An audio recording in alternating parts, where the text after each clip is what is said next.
Welcome to the Crypto 101 show, where we dive into the world of cryptocurrencies, Bitcoin, blockchain, and all the technology with it.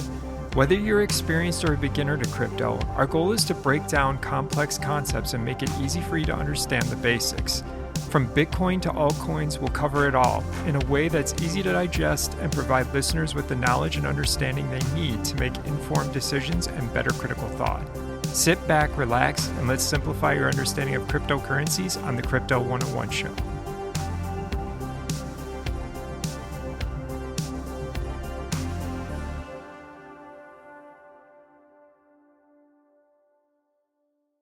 Part 5. Does Bitcoin democratize wealth or simply create a different kind of aristocracy or general wealth? The ethics around early adoption and fairness, wealth in markets versus actual usable value. I need to start off by saying this is not financial advice, so if you're looking for that, this show isn't for you. The content of this podcast episode is for informational purposes only. The opinions expressed here are not meant to be taken as financial investment or any other advice. Welcome back to the Bitcoin series part 5. So far in the series, we've talked about decentralization, manipulation, corruption, and control. But today we're asking a more personal question, one that hits at the root of why people come to Bitcoin in the first place. What is wealth really? And just as importantly, who gets to keep it? Is it freedom, stability, access, or just the number on your screen going up? We live in a world where people confuse market value with life value, where stock portfolios are mistaken for security and crypto charts are treated like destiny. And Bitcoin, it's caught in the middle of that myth.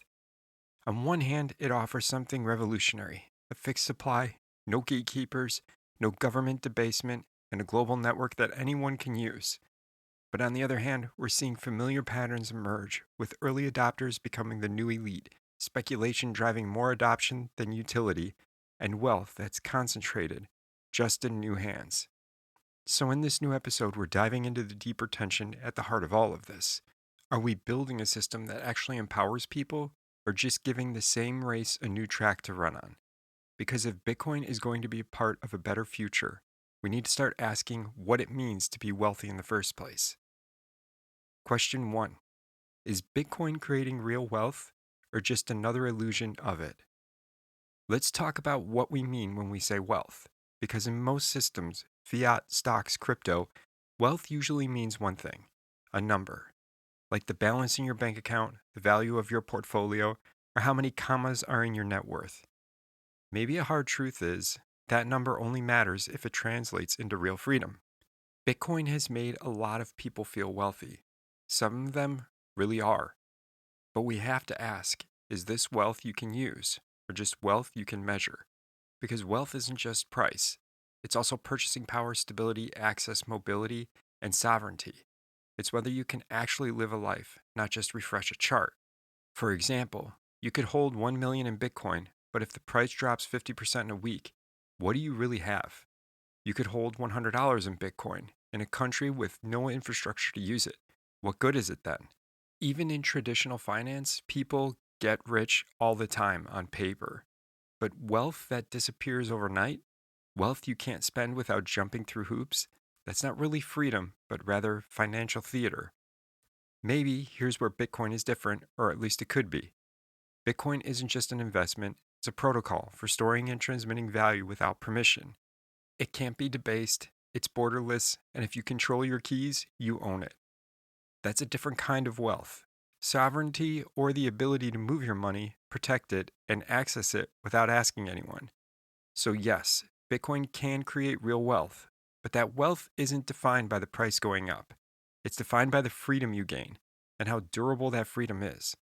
The real risk isn't whether Bitcoin is an illusion, it's whether we treat it like a lottery ticket instead of a tool.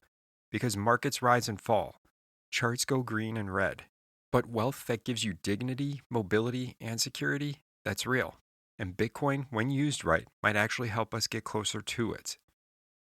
Question 2. Does early adoption of Bitcoin just recreate a new elite class? One of the most powerful promises of Bitcoin is fairness, where there's no insider advantage or no printing more for the connected few. It's just code and a level playing field.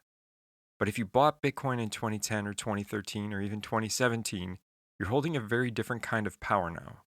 Some of the earliest adopters, whether they were tech savvy or just lucky, now hold massive amounts of Bitcoin. And that raises a couple questions. Did we democratize wealth or just mint a new aristocracy? Bitcoin launched with no marketing budget, no centralized team, and no IPO, just an open network and a white paper. Anyone could have mined it, and some people did. In doing so, they held, they believed, or maybe they just forgot their hard drive. But now, a decade later, the first 2% of users hold a huge chunk of the supply. And while Bitcoin's code is fair, time isn't always. Getting in early gives you a massive head start, and that's not necessarily unfair, but it does replicate something familiar: the birth of generational wealth. Landowners in the 1700s, oil barons in the 1900s, tech founders in the 2000s, Bitcoin whales in the 2020s. Bitcoin doesn't reward political connections or bank bailouts. It rewards time, conviction, and risk. That's more meritocratic than the fiat system, but it's not an equal start for everyone. And if those early holders consolidate wealth, control narratives, or gatekeep access, then we've just built a new empire of new rails. So does early adoption recreate a new elite class? It could, but it doesn't have to stay that way. As adoption grows, more people get in, more wallets are created, more Bitcoin changes hands, and more opportunities emerge to build, not just buy. But what matters more is what they do with that power. Because Bitcoin doesn't make you just, it just makes you visible. And the future of this system depends on whether that visibility leads to accountability or just a fancier version of the same old hierarchy. Question 3. Can we build a Bitcoin economy that values contribution, not just speculation? If you spend any time around Bitcoin or crypto, you hear it all the time. Number go up. How much did you buy in at? Or, what's your portfolio look like? We've turned the conversation into a scoreboard. But what if that's the wrong metric? What if we measured value by what you give, not just what you hold? Because if this really is a new system, then maybe we need new values to go with it. Right now, most people come to Bitcoin through speculation. They want to buy low, sell high, and hopefully cash out. And honestly, who can blame them? We live in a system that tells us wealth equals freedom, and Bitcoin looks like a rocket ship heading toward that dream. But if we only treat Bitcoin like an asset to trade, we miss the deeper opportunity to build an economy based on participation, not just profit. For example, what would it look like if Bitcoin culture shifted from speculation to contribution?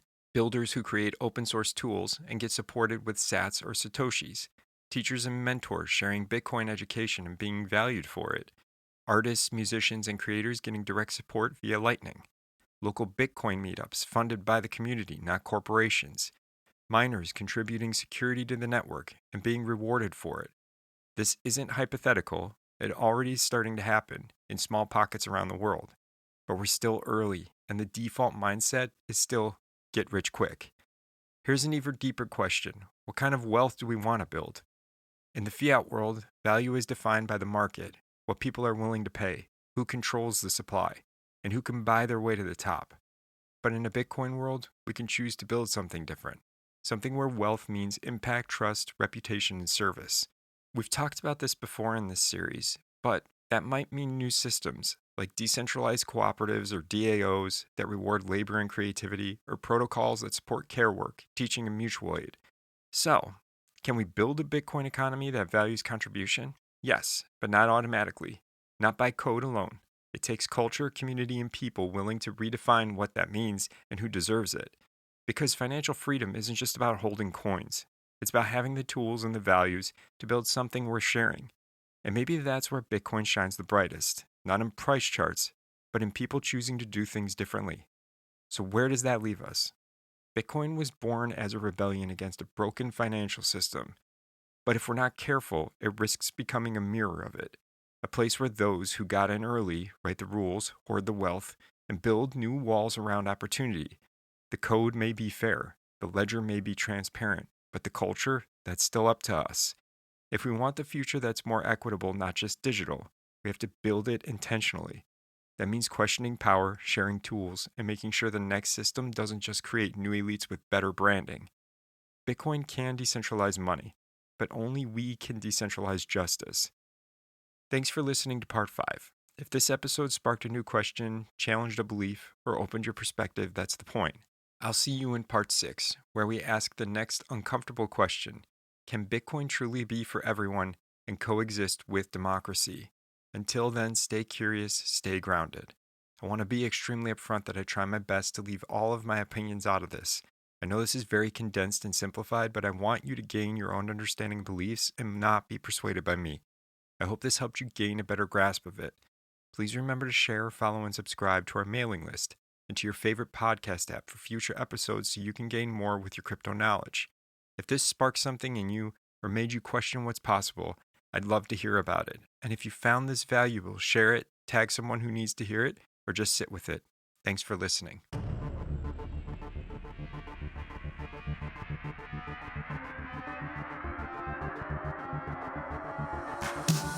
Thanks for listening to this episode of the Crypto 101 Show. If you would like to join our email list, email us at thecrypto101show@gmail.com.